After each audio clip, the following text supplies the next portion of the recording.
各位老少爷们们、大小美女们，过年好！本想着年初一来盘盘去年玩具的年终总结，结果看了个哪吒回来晚了。不过周日节目周一更向来是咱的传统了。那么咱们废话不多说，直接进入龙年玩具大盘点。去年一年出过的玩具毕竟太多了，咱也无法做到面面俱到，所以只能在频道所拍摄过的玩具视频内做出评选。老规矩，符合心理预期的留个赞，感兴趣的可以看看之前的详细把玩。跟你意见相悖的，全当过年看个乐。毕竟每个人心中都有个哈姆雷特。Top 10谁先谁后是非多，咱今年也参考些大制作，整几个奖项琢磨琢磨。开奖时刻，大家一起。最佳原创玩具提名：太去延纪、亿万天开泰格、火仔响指忍者神龟、迷你特工队超级战警王、千之恋大增嘎。太去的延纪是我今年非常喜欢的原创作品，不仅能将大国重器与京剧大武生的行头很好结合，在变形结构上也很黑苹果式，做工用料精湛，售价方面也并没有很夸张，各方面素质都处于中上水准，能得到这个提名纯粹是京剧的情怀。虽说我个人也只是略懂点皮毛，但是如今我国设计团队、产品工艺、售后保障都很成熟的条件下，国风机甲原创 IP 越做越好，在魔玩领域展现我们的民族文化自信，也是一个魔玩 UP 所希望的。毕竟华流才是最屌的。亿万天开泰格很经典的二战虎式坦克，变成人形又很德式，作为反派角色，这些元素融合相当带劲儿。去年的多拉古斯就是我相当喜欢的作品，今年的泰格在这方面依旧狠狠戳在我满意的那个点上。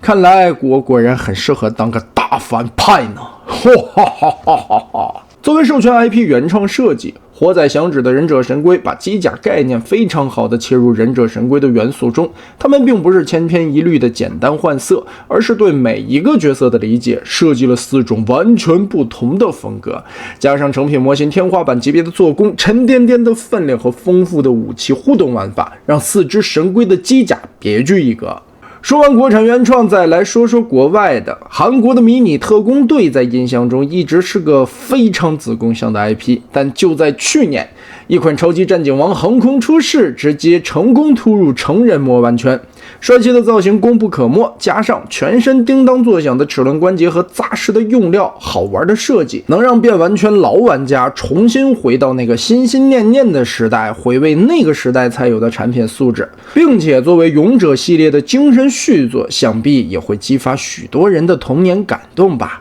千之恋是一个让人又爱又恨的品牌，起码是我心里的纠结厂商。去年一套 SRX 玩得我心态炸裂，但今年同样的 OG 题材，在我最喜欢的超级机器人大增嘎上，千之恋交出了一份几乎满分的答卷，从美型到做工，从关节到还原，这是一款让 OG 迷绝对爱不释手的作品。巨大的尺寸也会让人憧憬千代爷家的人马一体将会何等夸张。虽说1850的预定价不算便宜，但实物绝对值那个价。OG 迷你就一本满足去吧，你大爷永远是你大爷。那么综上所述，2024年度最佳原创玩具奖项，我决定颁给迷你特工队超级战警王。奖项理由，国代版200多的售价简直太香了，最近新出的黑金版重涂更是帅我一脸。最关键，这是我儿点名要的，一起趴在地上玩是真的爽。亲子时光，一款大人孩子都喜欢的玩具，还有哪个比这款更棒呢？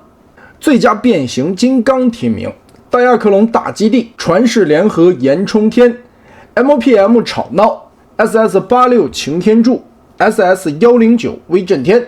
去年大亚克隆仅凭半个基地就入选年度榜单，今年合体后的大基地更是眼前一亮，丰富的小细节，各种小机关让人流连忘返。TT 社工艺最高水准的产品线果然精品辈出，霸气的尺寸绝对是你和小伙伴炫耀的镇宅神器。当然，夸张的售价和圈外人并不高的认知度是这款的短板。传世联合岩冲天，这是一款让 BW 粉丝走不动道的产品，也是一款让老玩家热泪盈眶的作品。它并不是简单的新皮装旧酒，在很多小细节上面都重新设计，让三龙合体的人形更加帅气。如果用游戏举例，它并不像《暗黑2》重置的高清高模原汁原味，却更像最终幻想七 R1 的焕然一新，能让新老玩家都满意的重置，功不可没。如果说去年官方电影线最没啥可挑剔的产品，那绝对是 MPM 吵闹了。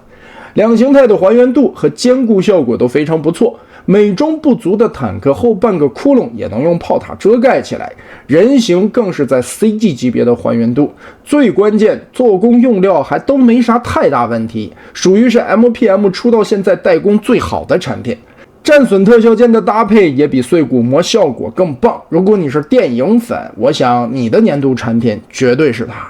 86大电影也是电影嘛 ，SS 这条线现在出的产品越来越乱了。不过孩之宝你怎么定义级别，怎么归拢系列，那是你的事儿。只要能出好玩具，玩家管你怎么个编制。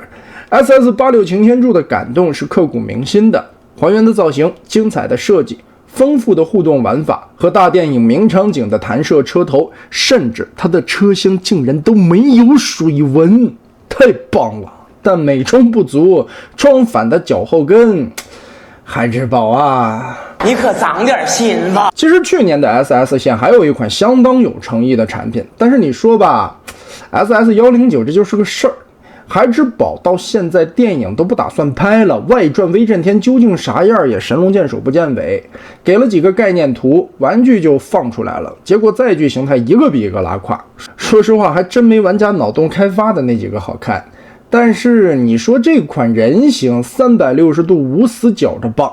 超可动级别的关节设计，甚至都没有太多的偷焦位置。去年这么有诚意的作品还是遗产塔恩，所以这款真的是差在了哪儿，还真说不好，只怪孩之宝没给你个露脸的机会吧。那么综上所述，2024年度最佳变形金刚奖项，我决定颁给 SS86 擎天柱。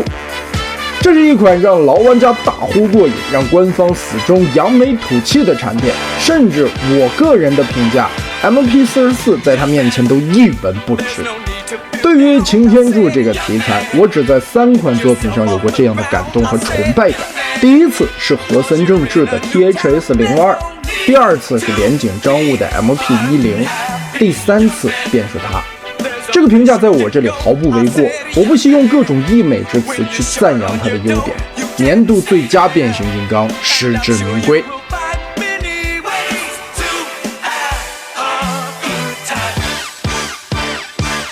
最具性价比玩具提名：百威 SS 天火、MD002R 西、星之碎片卡布达、CE 修复版电影声波、MD001 擎天柱。这个系列突出的就是一个便宜，不在乎收藏，不在乎升值，主打的就是一个玩坏不心疼，不讲究什么版权到底是不是资本 PUA 你的工具的前提下，作为过年的防凶神器。以前的 KO 提名都是量大管饱，今年这几个却小的偏多。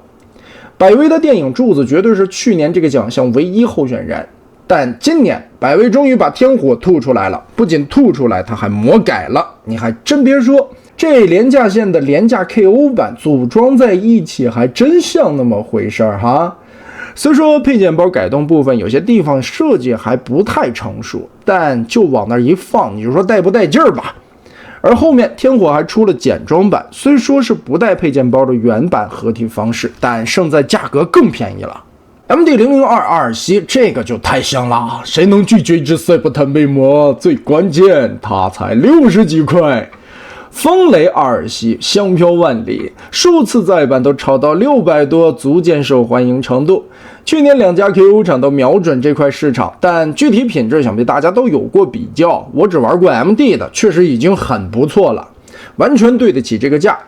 自有了这款 KO 的推出，想必也会让更多重涂改造的玩家可以放心大胆的下刀，你就改去吧，作废了再买一套都没你的机贵。星之碎片卡布达100元左右的童年回忆杀，铁甲小宝题材去年好像还有几个厂子在做，但相对来说以这个价位能做出这个素质，基本没啥可挑剔的。有啥事说？ CE 修复版电影声波去年就是提名款，今年再度提名，完全归功于厂商的修复诚意。在原有已经改掉原版吊件问题的基础上，又优化了车顶插装缝隙和双腿加入合金关节。虽说没了可有可无的透明激光鸟和机器狗，谁又在乎呢？ MD001 擎天柱又是这家的产品。这款秉承了 KO 防熊量大管饱，不仅价格便宜，原版细节也都做到了，还多带了全指可动手、赛星形态配件。唯一美中不足是没了做旧的涂装，省了不少漆面的工序和成本。不过倒是也有不少玩家喜欢这种闪亮的崭新感。所以综上所述，2024年度最具性价比的玩具必须是 MD002 的 R 系。更棒的是，这套还出了暗黑色晶涂版，全件玉涂招相当漂亮，附带3色透明件，加量不加价，与原色混搭片更是别有一番风味。最关键，谁家把这魅魔做成 DL 叉的比例合金成品呢？最佳重涂玩具提名：招财猫紫晴、阿帕奇金属色威震天、TR 金属色 C 版擎天柱。去年为了等它，年度盘点就重写了一遍，今年它又上榜，实在是紫色做的太漂亮了。招财猫的小柱子本就在有限尺寸上芝麻雕花，各方面素质出奇的高。重涂的2款配色，这个紫色的旧化涂装更是比黑色版更显高级。又是小比例产品，所以上手的精致感让人赞不绝口。阿帕奇这个威震天其实也涂了挺多版本，但今年这款金属战损色是真的好看。虽说我个人更喜欢锐化的尖刺，能体现威震天的个性。好在圆角玩起来不会那么扎手，最关键的神之手的配件包才是神来之笔，对我这种 TFP 粉是绝杀。TR 的 C 版擎天柱美型没得说，做工却没少翻车。去年金属色的重涂可以说是在原有帅气的外观上更增添了还原的细节，全件金属漆的质感闪闪发光，让人一眼看上去的高级。不过到现在大货还没出，估计还是在出厂前好好检查肩膀的关节吧。综上所述，2024年度最佳重涂玩具阿帕奇金属色威震天，神之手的加分项实在太高了，就连那个包装桶都可以摆成互动的场景。这3款里，它能脱颖而出，纯粹是个人的 TFP 情感加成，纯粹的个人好恶主观意见。你打我噻，你打我噻！最佳魔丸美工提名：大火鸟纳克亚、BT 爵士、藏湾阁应龙卫、52 Toys 玄武。一款魔丸的画风有时候甚至比结构还重要，玩家的第一观感还是眼缘，所以魔丸美工的评选就如同游戏界的最佳视觉奖项。大火鸟的纳克亚蜘蛛娘，不客气地说是去年最烧的产品。埃及艳后题材，蜘蛛元素融入，精致的面庞配合3维优雅的曲线，最关键虽说是插拔变形，但结构位置也是尽显恶趣味。得狠狠地批判一下，像我这种老色批怎么能不带呢？俺也一样。BT 这个爵士虽说有点抄袭铁技巧嫌疑，但在可变形爵士这个角色范畴里是真的相当能打。车型保证不错的前提下，人形的外观更是在零件运用和身材比例上做出了自己独特的见解。只是目前还在调试中，希望大货把屁帘子里边再刻画丰富些。藏湾阁算是走出了自己对于合体金刚的独特路线，之前的蚩尤相当成功，如今的应龙卫推翻了原画重塑造型。虽说喜欢原画的也大有人在啊，但估计也是考虑到太像隔壁大厂的题材，也是避免麻烦。如今改完呢，其实造型也并不差，尤其翼龙头部斜插的胸口啊，配上这家精美的做工和涂装，最终合体让人充满遐想。52 Toys 的猛兽侠在美术风格这一块一直很强，之前的圣兽系列让人赞不绝口，麒麟、白虎等作品更是其中的佼佼者。去年一款玄武再次把神话异兽机甲化，曲线和透明剑的运用让这个神奇的方匣子描绘出仙气飘渺的味道。综上所述，2024年度最佳魔丸美工授予大火鸟纳克亚，这么妖娆的机娘妹子谁能拒绝啊？而且据说这个系列的小飞机妹子重塑完成，今年也有望出货。这家的美工是相当有点东西的，就算不变形，只当个可动成品机娘也是让人爱不释手呀。最佳改模提名：C106擎天柱、MS 放大版吵闹，招财猫变漆擎天柱，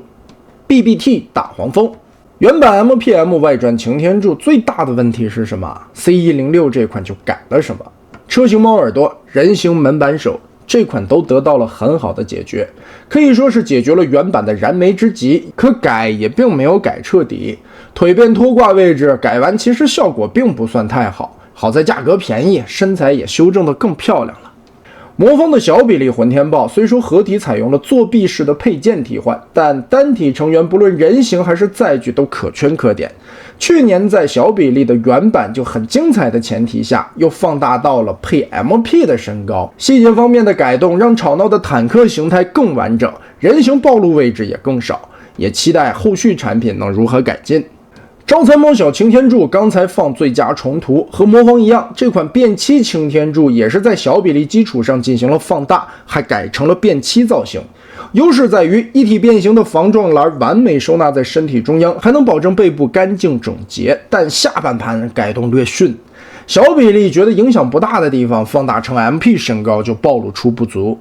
BBT 大黄蜂是属于在官方廉价产品线上大改的级别，增加了更多的细节和分件，让最终人形呈现效果有了质的提升。但改动完成，在变形过程中半手的现象也尤为明显。综上所述，2024年度最佳改模奖项授予 MS 放大版吵闹。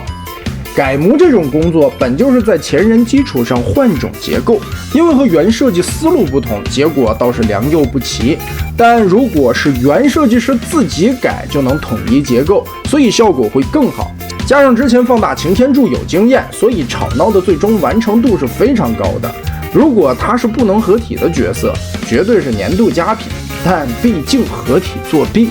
大裤衩。最佳小比例玩具提名：RT 黄豹勇士、吴医生猛大帅、NA 录音机、小号手千斤顶。小比例产品线近几年风生水起，许多厂商陆续加入这个品类，成了变玩圈的新宠儿。RT 黄豹勇士绝对是去年的掌上精品，精美的涂装把豹纹和精巧的小脸都刻画得相当细腻，合理的结构让两形态的还原度也相当之高。对于 BW 玩家来说，这是一份精美的小礼物；对于小比例玩家，也是至今的全新体验。更对于 RT 自家来说，也是比猩猩队长和霸王龙更棒的设计。吴医生的猛大帅走了 Q 版的画风，但在诚意上面可是丝毫不弱。同系列的铁甲龙就很受欢迎，如今猛大帅继承了4形态玩法，还能把众多配件小弟完全收纳，可爱的造型更是让人爱不释手。去年作为小比例大厂 ，NA 推出了非常多的产品，能把小比例结构玩出花的 NA 认第2，估计没人敢认第1。而自家这些产品中，录音机绝对是去年的佼佼者。NA 家的优势在于结构，所以一些产品在还原度可能会迁就，但这款录音机却将2个形态的还原度都能把握得刚刚好，相当彰显功力。作为小比例拼装产品，小号手的外传系列一直都有不错的口碑，并且每一座新品推出都能看到明显的进步。在板件预涂和按压水口这些技术层面，小号手已经驾轻就熟。而这次千斤顶造型刻画和拼装体验也是所有产品中最好的，只是这个系列出得太慢了，海之宝电影线都全线剧终了，外传角色还没出完。综上所述，2024年度小比例玩具奖项授予 RT 黄豹勇士，各方面素质都太高了，完全堪比掌上 MP 都毫不为过，甚至一些结构更加合理，只是在发售形式上面捆绑黑豹让玩家有些不爽。最佳变形设计提名：机械入侵大力神、激光猫擎天柱、NA 鲁莽管子、TA 金属变体恐龙勇士。变玩圈啊，变形设计总是绕不开的话题。抛开战尸党和把玩党之争，就连把玩党内部也有极致还原和简化好玩的纷扰。所以我个人其实还是更偏向于在更简化的步骤下做出完成度更高的还原，就是好的变形设计。谁赞成谁反对？那么这个奖项里，机械入侵大力神绝对是去年的夺冠热门。谁能想到脱斗竟然可以这么简单做到3形态兼顾啊？谁能想到单体199的价格能把变完圈老玩家想要的元素全部体现啊？合金零件、武器收纳、一体变形、灯光效果、齿轮关节，这些都是我们真正想要的东西。全套不足1200的大合体金刚，性价比还很能打。除了手脚互换让原著还原档很纠结之外，似乎并没有太明显的短板。当然，双腿的设计确实没有两个身体的成员惊艳。Q 版大头造型始终是变形设计领域的一大难题，前有蘑菇头的小擎天柱就能很好的解决这个问题。去年的新厂激光猫也在变漆造型的大头上做了很漂亮的文章，两形态兼顾效果极佳，涂装和造型也都可圈可点。但可惜变形过程还是有些半手的地方，密合过程需要注意的太多，把玩体验不算特别顺畅。NA 又是 NA， 对，这家变形结构就是很强。鲁莽管子再次提名，纯粹是因为在变形结构有趣还原的基础上，改模诚意还相当高。上半身可以说是完全重置，就算同一盒的重涂角色也有把玩的新鲜感。但腿连接的扣子需要正确的方向脱出，另外 NA 的捆绑发售也是玩家的诟病点。去年 BW 圈最热闹的应该是两家金属变体恐龙的对决。DB 的造型更加细腻，完成度确实很不错，但把玩过程的复杂程度劝退不少人。老 BW 厂 TA 后发制人，用了更简化的操作，做出了完成度并不差的金属变体恐龙，扎实的板件厚度和靠谱的齿轮关节，把玩起来更加安心，算是用这个角色打了个漂亮的翻身仗，一扫之前产品的口碑问题。那么综上所述，2024年度最佳变形设计，我决定颁给机械入侵的大力神。各方面素质表现，就算放在如今的大力神如火如荼的战场都毫不逊色。最关键的售价更是能聚拢一众人心，并且后续听说会有手脚互换的配件包，再加上先前展会的主体互换玩法，想想这家还是很有野心的，所以后续设计更加值得期待。变形最复杂提名 ：NA 油罐威震天、FM 通天晓、M06 铁皮、太去逍遥、AAT 擎天柱。那有了巧妙变形奖项，为了还原不计代价分件的设计，也必须说道。你说他们步骤太多，把玩起来太累，但确实各形态的完成度也够高。就像之前喜欢这类型玩家说的，变不变形是我的事儿，能不能变形是你的事儿。NA 再次提名，能用简单小零件做减法，也能用复杂的大比例做加法。NA 的油罐威震天绝对是去年变形难度最高的产品之一。它是一层一层的拆碎再重组，换来的是两个形态非常棒的完成度，还能一体搭载的小弟，但在巨大的尺寸下还做出大开大合的设计，导致玩家想变形还得有个够大的台面平铺展开操作，难度肉眼可见的高。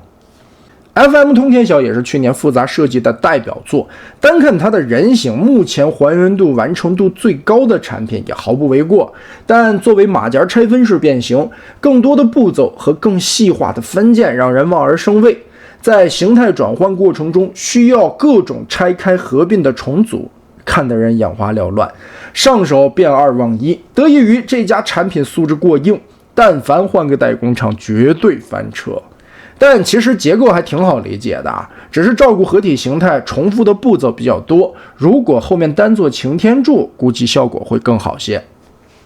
后面这三款都是去年再版系产品， M06 铁皮的变形复杂是电影圈出了名的数一数二，扣合难度属于满星级，但换来的是铁皮角色两形态目前市面最强，还能把所有武器全部收纳在车型，设计师的大局观统筹力简直惊人。太去逍遥去年推出了新的配色，这款属于每个零件都在变形的典范，甚至联动机构都是变形的环节，操作过程第一次上手会很蒙圈，但精良的工艺完全撑得住你去研究，熟悉之后便会得心应手，更会惊叹这些零件的转换过程，甚至飞机形态的完成度堪称完美，炫技，妥妥的设计师炫技。一生之敌 AAT 骑士柱卷土重来，噩梦的降临曾一度让我退却，但把玩之后不过如此。重置的 2.0 版本简化了很多操作流程，似乎也并没有那么恐怖啊。重涂的金属色完成后的效果也确实比之前的版本更加漂亮。要说骑士柱这个题材，美型能干过这款的还真找不出。也确实能让设计师一直执念的产品再度登榜，是我这个宿敌对你最大的敬意。那么终于到了年度最终大奖揭晓时间，2024年度大赏魔丸的颁奖环节，作为2024年终奖项，它代表了集全年各魔丸线之大成，最能代表2024的年度魔丸产品。入选者分别是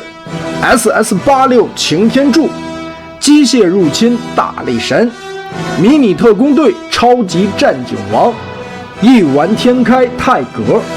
4位都是各领域的翘楚，也是我在2024这一年层层筛选思量许久之后忍痛割爱的提名。大奖即将揭晓，在这激动人心的时刻，我们先进一段广告。还在为苦苦等待的变百科烦恼吗？还在为去年1年都没有更新的年更节目催更吗？还在期待姐姐与我后续的故事吗？我承诺今年也不一定更新，因为玩黑猴换了电脑，文案全没了，而且至今没有写。好了，不闹了，争取今年更新变百科。广告回来，我们颁奖继续，是时候揭晓答案，我们一起倒数5个数：5、4、3、2、1。2024年度大赏魔丸是一丸天开 U4 的说明书。它用神出鬼没的步骤考验玩家的空间想象力，用随机性极强的页数锻炼玩家逻辑推理能力，用稀里糊涂的副跑安装说明指导玩家的形状辨别力，用眼花缭乱的电脑建模图强迫玩家每一步的记忆力。变形玩具开发智力名不虚传。这不是玩具设计师的胜利，这是玩法的赞歌。一款玩具用说明书带给你开发脑洞的机会，打破常规变形说明的桎梏，启迪智慧的阶梯，让你的思维通过手指传达到宇宙的数据库。被称之为阿卡西记录的钥匙也毫不为过。年度大赏颁给一份说明书，实至名归。鼓掌。那么好，本频道2024年度玩具颁奖典礼全部内容就到这里。本期文案7545字，作为去年1年的年度总结，堪比万字拆解级别。看爽了你就3连给咱安排上，咱们明年再见。火力最大的天，我的百姓怨声载道，兵部更是雷打不满，若然不将他拘禁查办，